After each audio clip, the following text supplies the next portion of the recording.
In this video, I will show you how to fix the automatic repair loop error in a Windows 7, 10 or 11 PC. So let's jump straight into it. Now, there's not actually a single cause for this to happen, but there's generally several reasons that are causing this to occur. Missing or corrupted system files are one of the more common causes where Windows can't boot or repair itself because the essential files it needs to run are not currently available.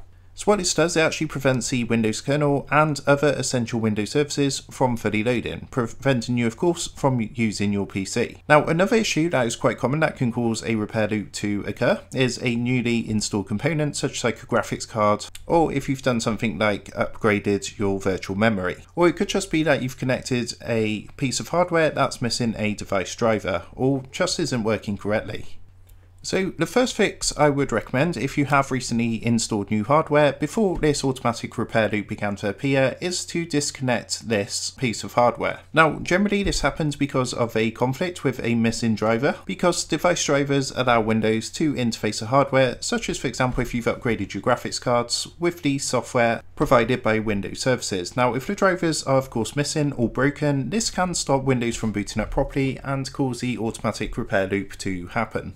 So 9 times out of 10 this should resolve the problem. So what you want to do if you've recently added some hardware or upgraded your hardware is just remove the problematic device, and this should allow Windows to skip over the issue.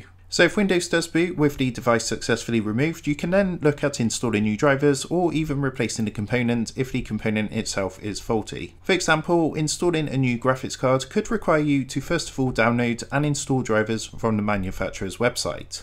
Now, if you can't immediately trace the cause of a Windows 7, 10 or 11 automatic repair loop, the best thing to do is start with some common system repair tools. While Windows can boot, you can usually force Windows to boot to a command prompt window using the advanced options menu screen. So in order to do this, what you're going to want to do first is restart your PC, and you want to press the F8 key on your keyboard before the Windows logo and the load-in spinning icon appears. Now, you might need to try this step a few times in order to get into the menu, and once you do, this should cause the Windows Boot troubleshooting menu to appear, which is going to look similar to this. Now from here, what you're going to want to do is select See Advanced Repair Options to begin. And that's going to bring up a screen like this. Now from here, what you're going to want to do is go ahead and select Troubleshoot down here. Then what you want to do is go ahead and select Advanced Options. In the next menu, what you're going to want to do is go ahead and select Command Prompt.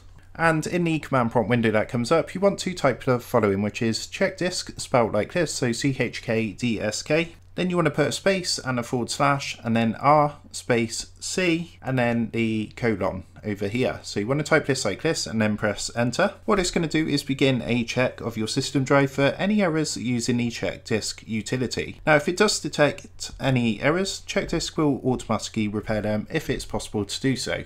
After doing this, what you can do is check the integrity of Windows system files to make sure there's no corrupted files by using the system file checker tool. So what you want to do in order to do this from the command prompt screen is go ahead and type SFC and then you want to put a space, then a / and then scan now. So this can take some time to complete. You just want to bear with this process because what it's going to do is scan through for any corrupted files. Once you've gone ahead and done that and you finish, you can come out of the command prompt screen by pressing the cross up here in the top right hand corner, which is going to go ahead, close the command prompt window and restart your PC. Once your PC has restarted, you should now have any corrupted files fixed, and of course you've checked the integrity to make sure everything's running fine, so this should now go ahead and load up Windows successfully. So that's how to go ahead and fix the automatic repair loop problem in a Windows 7, 10 or 11 PC or laptop. I hope this tutorial did help you out today, and if it did, I would really appreciate it if you was to consider dropping down below the video, leaving a like and also subscribing to the channel. With that being said, I just want to take a minute to thank you guys for watching this quick tutorial, and I will see you in the next video.